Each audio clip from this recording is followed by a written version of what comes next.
Kecerdasan berapa? Ada berapa? Kecerdasan apa? Yang kedua, emosional. Yang ketiga, intelektual. Oke, aplaus buat Anda semuanya. Good. Minta apa? Tinggal sedikit ini. Berapa slide aja nih. Nah, kenapa bagaimana untuk menarik generasi milenial peduli pesta demokrasi?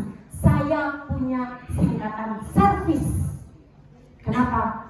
Milenial itu kalau bahasa kita orang bisnis itu adalah klien.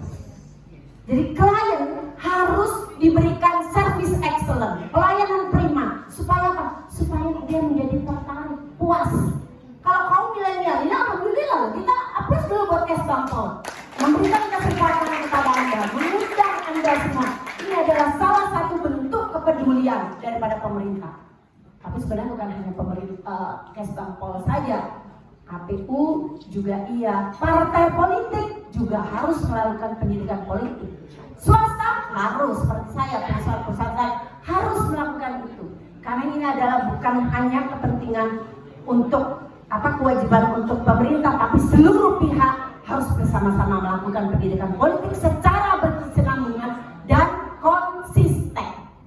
Gak bisa pendidikan politik itu hasilnya semudah membalikan. No, karena itu menyangkut karakter manusia. Prinsip manusia gak bisa dirubah dalam waktu sedetik. Kalau ilmu hari ini Anda bisa keluar sudah punya ilmu kan. Tapi kalau karakter sama prinsip butuh proses. Jadi butuh pendidikan politik yang berkesinambungan dan konsisten. Oke? Ini apa service? Service self awareness. Menanamkan kesadaran ini pada generasi milenial supaya peduli terhadap politik. Tadi loh saya tanya, siapa yang suka politik? Diem.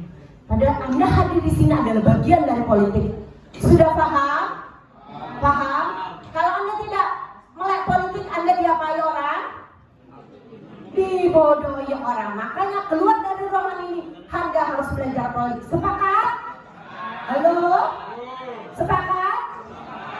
Oke, yang kedua adalah antusias. Antusias untuk memberikan pendidikan politik. Nah, tidak hanya urusan Kesbangpol, tapi semua pihak. Reform, melakukan pembaruan dan memberikan kesempatan. Anak muda harus diberi kesempatan. Untuk apa? Untuk bisa berkiprah. Contohnya itu loh, wakil presiden kita anak muda, benar? Milenial loh. Apalagi dulu dong. Dari Anda di sini, siapa tahu nanti ada yang jadi anggota DPR, ada mimpin di pilkada dan sebagainya berapa puluh tahun ke depan. Yang keempat adalah value, memberikan contoh, memberikan nilai tambah. Jadi pemimpin itu harus memberi contoh buat milenial. Terus impression, menunjukkan kinerja.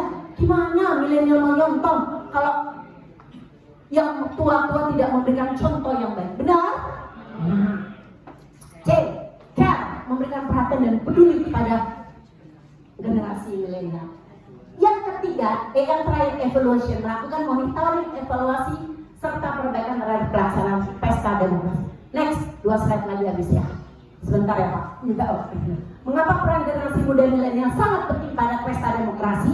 Next, ini ada 5, ini ada 7. Sebagai generasi adaptif di era digital, ini udah nggak perlu saya kasih tahu. Adaptif, Anda itu adaptif terhadap digitalisasi. Yang kedua adalah agen perubahan.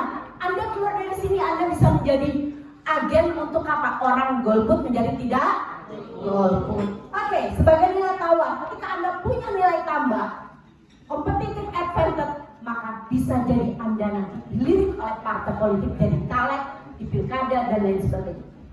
Yang keempat adalah lokomotif suksesnya pesta demokrasi. Ini nanti menjadi apa? Menjadi influencer, Pak. Ya, untuk orang tidak golput. Next.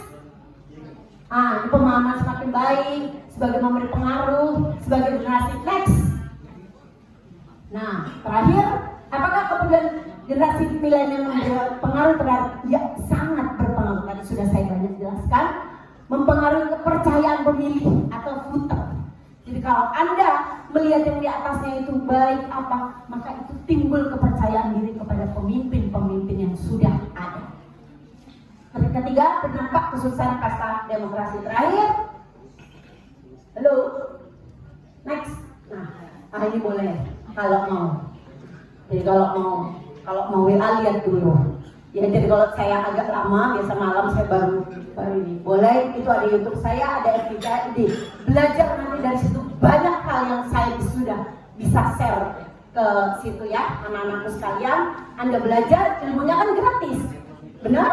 Nah, next terakhir, terima kasih. Sampai berjumpa di lain waktu.